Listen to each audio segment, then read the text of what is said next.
कहानी की शुरुआत होती है सैरा और हेनरी से। सैरा, जो हेनरी की होने वाली पत्नी है, उसे आज हेनरी वेगस में उसके पिता के घर छोड़ने जा रहा है। एक दूसरे के साथ ज्यादा टाइम बिताने के लिए उन्होंने ड्राइव करके जाने का प्लान बनाया ताकि रास्ते में बातचीत करने का अच्छा मौका मिले। सफर काफी मजेदार चल रहा था कि अचानक उनकी कार किसी चीज से टकरा जाती है। इस झटके से कार सड़क से नीचे उतर जाती है। हेनरी तुरंत बाहर निकलकर देखता है कि आखिर कौन सा जानवर टकराया है, लेकिन वहां दूर दूर तक कुछ भी नहीं था। कार के सारे टायर्स भी बिल्कुल सही हालत में थे। सब कुछ नॉर्मल लग रहा था, जैसे कुछ हुआ ही ना हो। फिर उन्हें वो जोरदार झटका क्यों लगा? खैर, इस बात को इग्नोर करके वो आगे बढ़ जाते हैं। उन्हें लगता है कि शायद ये उनका कोई वहम था। कुछ दूर चलने के बाद हेनरी नोटिस करता है कि एक ब्लैक मस्टैंग उनके पीछे आ रही है और बहुत तेजी से उनके करीब पहुंच रही है। हेनरी ये बात सैरा को बताता है। सैरा कहती है कि शायद कोई शैतान बच्चा होगा जो रेस लगाना चाहता है, तुम भी अपनी कार की स्पीड बढ़ा दो। हेनरी उसकी बात मानकर स्पीड तेज कर लेता है, लेकिन वो ब्लैक मस्टैंग भी स्पीड बढ़ा लेती है। हेनरी उसे आगे निकलने के लिए इंडिकेटर देता है, लेकिन लगता है कि वो कार बस उनके पीछे ही रहना चाहती है। इस अजीब हरकत को देखकर दोनों परेशान होने लगते हैं। तभी रास्ते में उन्हें एक गैस स्टेशन दिखाई देता है। वो अपनी कार वहीं रोक देते हैं, जिससे वो ब्लैक मस्टैंग आगे निकल जाती है। हालांकि सैरा वहां रुकना नहीं चाहती थी, उसे जल्द अपने पिता के पास पहुंचना था। लेकिन हेनरी समझाता है कि जब रुक ही गए हैं तो कुछ खाना खाकर ही आगे बढ़ेंगे। सैरा मान जाती है और दोनों अंदर जाकर बैठ जाते हैं। बातचीत के दौरान हेनरी सैरा से कहता है कि क्या तुम्हें नहीं लगता हम शादी को लेकर कुछ ज्यादा ही जल्दी कर रहे हैं? मेरा मतलब है कि अभी तुम्हारे पिता की तबीयत भी ठीक नहीं है, तो थोड़ा इंतजार कर लेना चाहिए। लेकिन सैरा को उसकी ये बात बिल्कुल अच्छी नहीं लगती, क्योंकि वो जल्द शादी करना चाहती है। इससे पहले कि बहस बढ़े, एक वेट्रेस उनके पास आती है। हेनरी उससे कहता है कि अभी बस पानी दे दो, बाकी ऑर्डर्स थोड़ी देर में देंगे। वेट्रेस उन्हें वाटर बॉटल और कुछ कॉइन्स देती है। जब वो इन कॉइन्स के बारे में पूछते हैं तो वेट्रेस बताती है कि यह यहाँ का कस्टम है। कस्टमर्स इन कॉइन्स को मशीन में डालकर अपना फेवरेट गाना प्ले कर सकते हैं। जाते जाते वेट्रेस एक अजीब सी बात कहती है कि जो भी मौका मिले उसका इस्तेमाल कर लो, क्योंकि यहाँ जिंदा लोग बहुत कम आते हैं। हेनरी शायद इस बात पर ध्यान नहीं देता। हेनरी कॉइन लेकर मशीन के पास जाता है और अपना गाना प्ले करता है। उसी वक्त हम देखते हैं कि कैफे के बाहर वही ब्लैक मस्टैंग खड़ी है और उसमें भी बिल्कुल वही सेम गाना प्ले हो रहा था। अंदर कैफे में सैरा केली को बताती है कि यह गाना खुद हेनरी ने गाया है।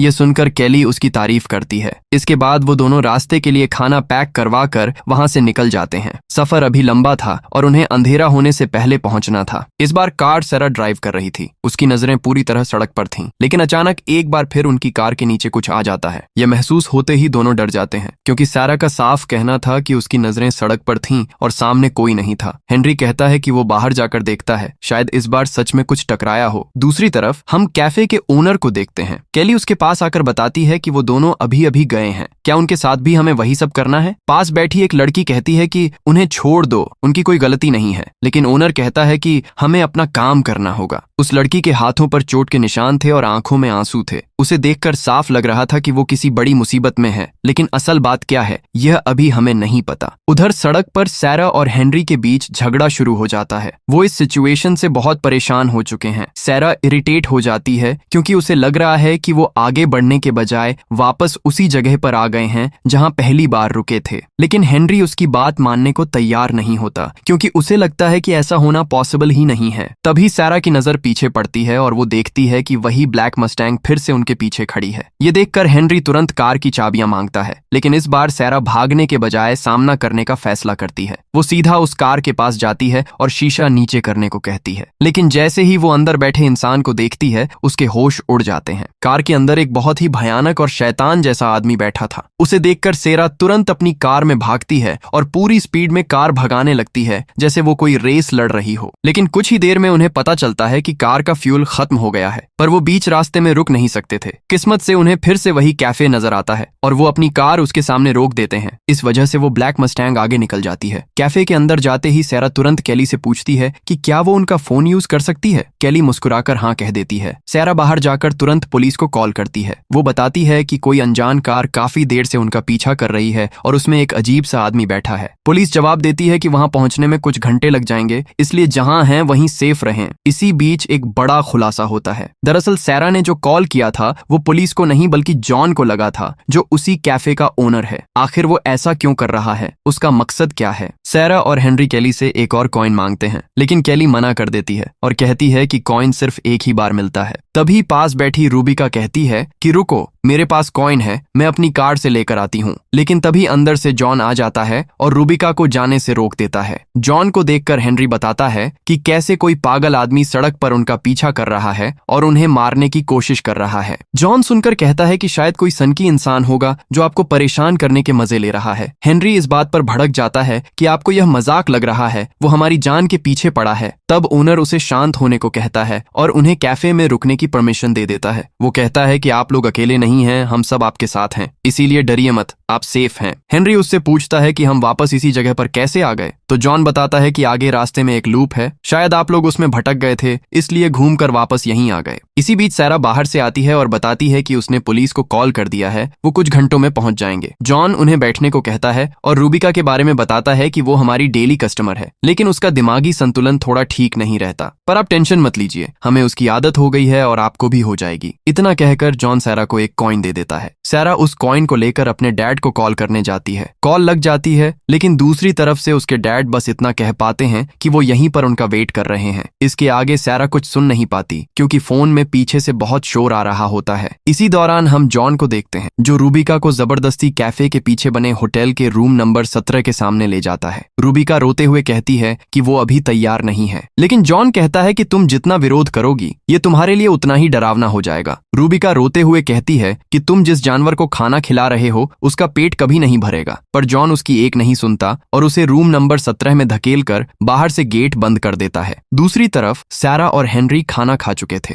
उनका बिल लेकर मार्क जो वहां का शेफ है उनके पास आता है, लेकिन तभी जॉन आकर वो बिल मार्क के हाथ से ले लेता है और कहता है कि आज का खाना इनकी तरफ से फ्री है। असल में उस बिल पर रन लिखा हुआ था। इसका मतलब ये है कि मार्क भी जानता है कि इन दोनों के साथ आगे क्या बुरा होने वाला है। सैरा को यह सब बहुत अजीब लग रहा था। जब से वो आए थे बाहर वैसे की वैसी ही धूप निकली हुई थी, ऐसा लग रहा था जैसे समय रुक गया हो। जॉन कहता है कि आप लोगों को आराम करना चाहिए, सुबह से काफी कुछ हो चुका है। वो बताता है कि उनके आराम करने के लिए रूम तैयार है। वो दोनों उठते हैं और जॉन के पीछे चलने लगते हैं। रास्ते में सैरा जॉन से पूछती है कि क्या और भी किसी कस्टमर ने उस ब्लैक मस्टैंग के बारे में शिकायत की है। जॉन बात टालते हुए कहता है कि तुम बेकार में टेंशन ले रही हो, ऐसा कुछ नहीं है, अपने रूम में जाकर आराम करो। अब यहाँ सैरा को फिर अजीब महसूस होता है। वो सोचती है कि जॉन को उसका नाम कैसे पता चला, क्योंकि हेनरी तो उसे हमेशा बेबी बुलाता है। तभी सैरा की नजर साइड वाले रूम पर पड़ती है जहाँ उसे किसी लड़की की परछाई दिखाई देती है जो मदद के लिए तड़प रही थी। सैरा यह सब हेनरी को भी दिखाती है। अब दोनों को यकीन हो जाता है कि यहाँ कुछ तो गड़बड़ है। दूसरी तरफ जॉन लगातार उन पर रूम के अंदर जाने का दबाव डाल रहा था। सिचुएशन को बिगड़ता देख दोनों तुरंत वहां से भाग निकलते हैं और अपनी कार लेकर फरार हो जाते हैं। जॉन उनका पीछा करने की कोशिश करता है लेकिन उन्हें पकड़ नहीं पाता। मार्क और केली बाहर आते हैं और जॉन से पूछते हैं कि क्या हुआ बॉस। जॉन गुस्से में कहता है कि अगर वो दोनों बचकर निकल गए तो तुम दोनों की भी खैर नहीं है। केली कहती है कि हमें उन लोगों की मदद करनी चाहिए, लेकिन जॉन भड़क जाता है और कहता है कि वो लोग पहले ही मर चुके हैं, इसलिए अब उनकी मदद करने का कोई फायदा नहीं है। सड़क पर भागते हुए सैरा को किनारे पर वही काले कपड़ों वाला आदमी दिखाई देता है।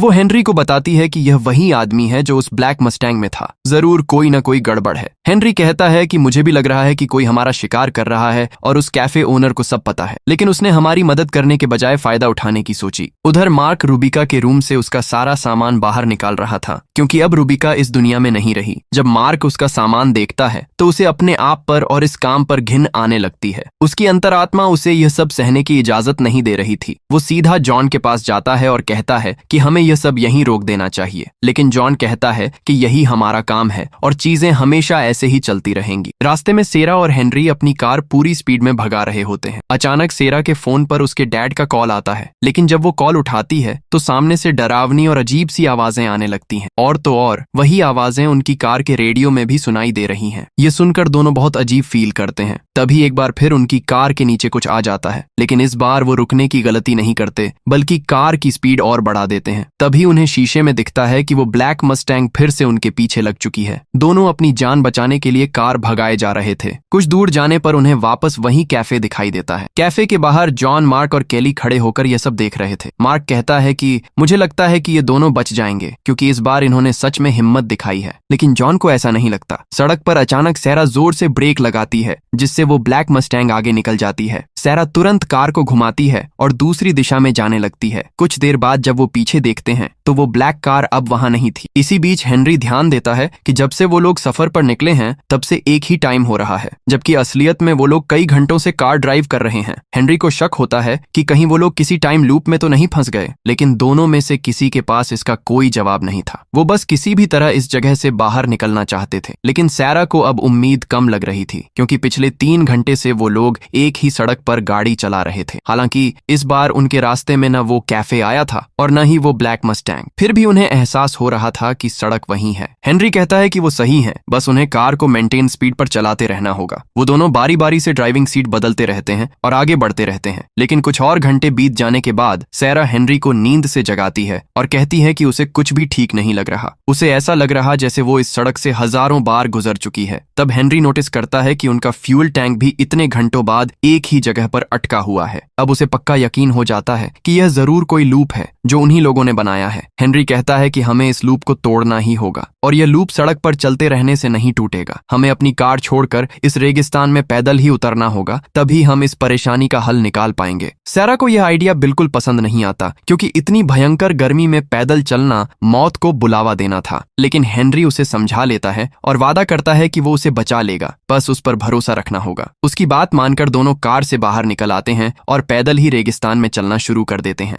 इधर कैफे में केली मार्क से कहती है कि हमें उन्हें बचाना चाहिए। मुझे उन दोनों की उतनी फिक्र नहीं है जितनी सैरा के पेट में पल रहे बच्चे की है, यानी कि सैरा प्रेग्नेंट है। मार्क कहता है कि उसने कई बार कोशिश की लेकिन कोई फायदा नहीं हुआ। रेगिस्तान में चलते चलते सैरा और हेनरी काफी दूर आ गए थे। तभी अचानक उन्हें अपने सामने एक कार पलटी हुई दिखाई देती है। उस कार पर खून के कुछ निशान भी थे। जब वो थोड़ा करीब जाते हैं तो उन्हें समझ आ जाता है कि यह तो उन्हीं की कार है। यह देखकर हेनरी कहता है कि हम लोग इस लूप में मर चुके हैं। ये सुनते ही सैरा फूट फूट कर रोने लगती है। तभी दूर खड़ा वही काले कपड़ों वाला आदमी यह सब देख रहा होता है। हेनरी का गुस्सा 7वें आसमान पर पहुंच जाता है और वो उस आदमी से लड़ने के लिए दौड़ता है, लेकिन वो शैतान इंसान हेनरी को ही घायल कर देता है। ये देखकर दोनों वापस उसी रास्ते पर भागते हैं जहां से आए थे और जाकर अपनी सही सलामत वाली कार में बैठ जाते हैं। इस बार सैरा ड्राइव करती है और कार को पूरी स्पीड में भगाती है। वो ब्लैक मस्टैंग अभी भी उनके पीछे लगी थी। रास्ते में एक बार फिर से वही कैफे आता है, लेकिन इस बार वो रुके नहीं। पर कुछ ही देर में वो कैफे दोबारा सामने आ गया और तीसरी बार तो कुछ ज्यादा ही जल्दी आ गया। ये देखकर सैरा समझ जाती है कि यह लूप अब तेजी से छोटा होता जा रहा है। दूसरी तरफ हेनरी की हालत बहुत खराब हो रही थी। उसे फौरन मेडिकल हेल्प की जरूरत थी, इसीलिए इस बार सैरा को मजबूरन उस कैफे पर रुकना ही पड़ता है। सैरा तुरंत हेनरी को अंदर ले जाती है और वहां खड़ी केली से पूछती है कि जॉन कहाँ है। केली बाहर की तरफ इशारा करती है। जॉन बाहर खड़ा उसी ब्लैक कार को देख रहा था। सैरा दौड़कर उसके पास जाती है। सैरा को उदास देखकर जॉन समझ जाता है कि अब समय आ गया है कि इन्हें सब सच बता दिया जाए। जॉन उसे बताता है कि असल में तुम लोगों का एक्सीडेंट हो चुका है। इस वक्त तुम वहीं लहूलुहान पड़े हो और जो सैरा मेरे सामने खड़ी है वो कोई और नहीं बल्कि तुम्हारी आत्मा है। दरअसल यह जगह तुम्हारी और मेरी दुनिया के बीच में है। यहाँ पर उन लोगों का हिसाब किताब होता है जो ऐसे रोड एक्सीडेंट्स में मारे जाते हैं। हम लोग बस उनकी मदद करते हैं, उन्हें आखिरी बार उनकी पसंद का खाना खिलाते हैं और फिर एक अच्छी नींद के लिए जगह देते हैं। सैरा पूछती है कि क्या वो काले कपड़ों वाला आदमी हमें लेने के लिए आया है। जॉन कहता है कि हाँ, वो तुम लोगों की मदद के लिए ही यहाँ आया है। सैरा का चेहरा उतर जाता है। ये देखकर जॉन बताता है कि तुम्हारे पास अभी एक चांस है, क्योंकि तुम्हारे पेट में जो बेबी है वो अभी जिंदा है और हेनरी भी अभी जिंदा है। इतने में हेनरी को होश आ जाता है। वो केली से पूछता है कि क्या वो मर चुका है। केली कहती है कि नहीं, पर हाँ, तुम धीरे धीरे मर रहे हो। उधर जॉन सैरा को बताता है कि वो काले कपड़ों वाला आदमी हम पर दबाव डाल रहा है, पर हमारे बीच सिर्फ तुम दोनों को ले जाने की बात हुई थी, ना कि तुम्हारे बच्चे की। वो अभी जिंदा है और अगर वो इस दुनिया में आ भी गया तो तुम्हारे बिना क्या करेगा। इसीलिए तुम्हारे पास अभी एक और मौका है खुद को और अपने पति को बचाने का। तभी वहां मार्क आ जाता है और जॉन से सैरा की कार की चाबियां मांगता है। जॉन तुरंत चाबियां उसके हाथ में दे देता है। इसके बाद जॉन जाकर अपने बॉस से बात करता है। वो बताता है कि हमारे बीच सिर्फ उन दोनों की बात हुई थी, लेकिन उसके पेट में बच्चा भी है और मैं ऐसी गलती नहीं करूंगा। बॉस कहता है कि ठीक है, तुम्हें जो ठीक लगे वो करो। तब जॉन ने मार्क को इशारा किया और मार्क तेजी से कार लेकर निकल गया। यह देखकर काले कपड़ों वाला आदमी बहुत गुस्से में आ गया, क्योंकि उसे लगा कि ये लोग उन्हें बचाने की कोशिश कर रहे हैं, इसलिए वो भी मार्क के पीछे पड़ गया। पर अचानक मार्क ने कार को घुमा दिया और उसकी तरफ तेजी से आने लगा।